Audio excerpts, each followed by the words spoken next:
ಮಧ್ಯಾಹ್ನ ವೇಳೆಯಲ್ಲಿ ಪಟ್ಟಣ ಹಾಗೂ ಗ್ರಾಮೀಣ ಭಾಗಗಳಲ್ಲಿ ರಸ್ತೆಗಳಲ್ಲಿ ಜನಸಂಚಾರ ಗಣನೀಯವಾಗಿ ಕಡಿಮೆಯಾಗಿದ್ದು ವ್ಯಾಪಾರ ವಹಿವಾಟು ಕೂಡ ಮಂದಗತಿಯಲ್ಲಿ ಸಾಗ್ತಿದೆ. ಬಿಸಿಲಿನ ತೀವ್ರತೆಯಿಂದಾಗಿ ರೈತರು ಹೊಲಗಳಲ್ಲಿ ಕೆಲಸ ನಿರ್ವಹಿಸಲು ತೊಂದರೆ ಅನುಭವಿಸುತ್ತಿದ್ದಾರೆ. ಕೂಲಿ ಕಾರ್ಮಿಕರು, ಕಟ್ಟಡ ನಿರ್ಮಾಣ ಕಾರ್ಮಿಕರು, ರಸ್ತೆ ಕಾಮಗಾರಿಗಳಲ್ಲಿ ತೊಡಗಿರೋರು ಹಾಗೂ ಇತರ ಹೊರಾಂಗಣ ಕೆಲಸಗಾರರು ಬಿಸಿಲಿನ ತಾಪದಿಂದಾಗಿ ಆರೋಗ್ಯ ಸಮಸ್ಯೆಗಳನ್ನು ಎದುರಿಸುತ್ತಿದ್ದಾರೆ.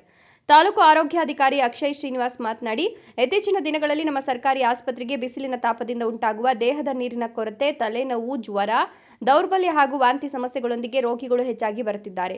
ವಿಶೇಷವಾಗಿ ವೃದ್ಧರು, ಮಕ್ಕಳು ಹಾಗೂ ಗರ್ಭಿಣಿಯರು ಹೆಚ್ಚಿನ ಎಚ್ಚರಿಕೆ ವಹಿಸಬೇಕು. ಬೇಸಿಗೆ ಕಾಲದಲ್ಲಿ ತಾಪಮಾನ ಹೆಚ್ಚಾಗುವ ಹಿನ್ನೆಲೆಯಲ್ಲಿ ಹಾವುಗಳ ಸಂಚರಣೆ ಹೆಚ್ಚಾಗುತ್ತದೆ. ಬಿಸಿಲಿನ ತಾಪ ಹೆಚ್ಚಾಗಿರೋದ್ರಿಂದ ಹಾವುಗಳು ತಣ್ಣನೆಯ ಸ್ಥಳಗಳನ್ನು ಹುಡುಕೊಂಡು ಮರಗಳ ನೆರಳು, ಗಿಡಗಂಟಿಗಳು, ಕಲ್ಲುಗಳ ಕೆಳಭಾಗ, ಮನೆಗಳ ಸುತ್ತಮುತ್ತ ಇರುವ ಶೀತ ಪ್ರದೇಶಗಳಲ್ಲಿ ಆಶ್ರಯ ಪಡೆಯುತ್ತವೆ. ಈ ಸಂದರ್ಭದಲ್ಲಿ ಜನರು ತಿಳಿಯದೆ ಅದೇ ಸ್ಥಳಗಳಲ್ಲಿ ಕುಳಿತುಕೊಳ್ಳೋದು, ವಿಶ್ರಾಂತಿ ಪಡೆಯೋದು ಅಥವಾ ಕೆಲಸ ನಿರ್ವಹಿಸೋದ್ರಿಂದ ಹಾವು ಕಚ್ಚುವ ಅಪಾಯ ಹೆಚ್ಚಾಗ್ತದೆ.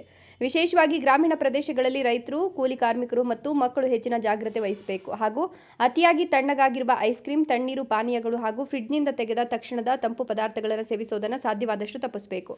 ಇವುಗಳಿಂದ ಗಂಟಲು ನೋವು, ನೆಗಡಿ, ಜ್ವರ ಹಾಗೂ ಇತರ ಶ್ವಾಸಕೋಶ ಸಂಬಂಧಿತ ಸಮಸ್ಯೆಗಳು ಕಾಣಿಸಿಕೊಳ್ಳುವ ಸಾಧ್ಯತೆ ಇದೆ ಅಂತ ಎಚ್ಚರಿಸಿದರು.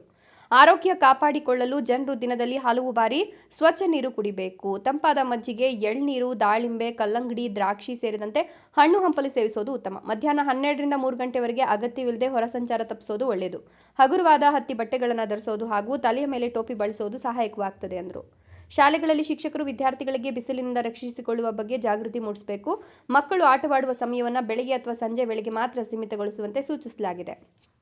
ಬಿಸಿಲಿನ ಕಾಲದಲ್ಲಿ ಮಕ್ಕಳು ಕೆರೆ, ಕುಂಟೆ, ಬಾವಿಗಳ ಬಳಿ ಹೋಗದಂತೆ ಪೋಷಕರು ಕಟ್ಟುನಿಟ್ಟಿನ ಗಮನ ವಹಿಸಬೇಕು ಅಂತ ಆರೋಗ್ಯ ಇಲಾಖೆ ತಿಳಿಸಿದೆ. ಒಟ್ಟಾರೆ ತಾಪಮಾನ ಏರಿಕೆಯಿಂದ ತಾಲೂಕಿನ ಜನಜೀವನದಲ್ಲಿ ವ್ಯತ್ಯಯ ಉಂಟಾಗಿರುವುದರಿಂದ ಸಾರ್ವಜನಿಕರು ಅಗತ್ಯ ಮುನ್ನೆಚ್ಚರಿಕಾ ಕ್ರಮಗಳನ್ನು ಅನುಸರಿಸಿ ತಮ್ಮ ಆರೋಗ್ಯವನ್ನು ಕಾಪಾಡಿಕೊಳ್ಳಬೇಕು ಅಂತ ತಾಲೂಕು ಆಡಳಿತ ಹಾಗೂ ಆರೋಗ್ಯ ಇಲಾಖೆ ಮನವಿ ಮಾಡಿದೆ. ಮಹೇಶ್ ಗುಡಿಬಂಡೆ, ರಾಯಲ್ಸ್ ಕನ್ನಡ.